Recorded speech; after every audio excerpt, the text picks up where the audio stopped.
কিয়ামতের দিন মুক্তির মিম্বার কাহারা পাইবে?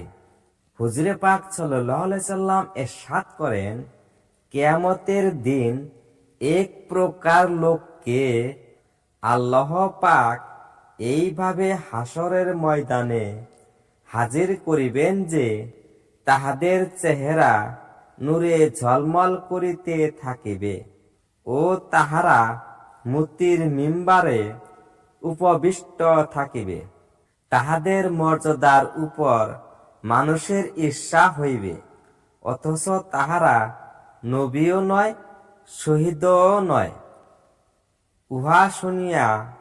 উহা শুনিয়া জৈনিক বেদুইন বলিল, হুজুর, তাহাদের অবস্থা বর্ণনা করুন, যেন আমরা তাহাদিগকে চিনিয়া লইতে পারি।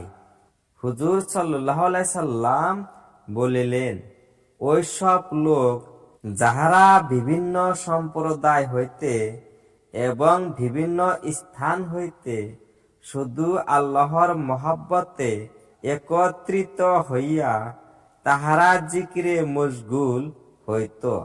অন্য একটি হাদিসে বর্ণিত আছে, বেহেশতের মধ্যে ইয়াকুতের খুঁটিযুক্ত জবরজদের বালাখানা হইবে, চতুর্দিক হইতে উহাদের দরজা খোলা হইবে। ওইসব বালাখানা উজ্জ্বল নক্ষত্রের মতো চমকিতে থাকিবে। সেই সব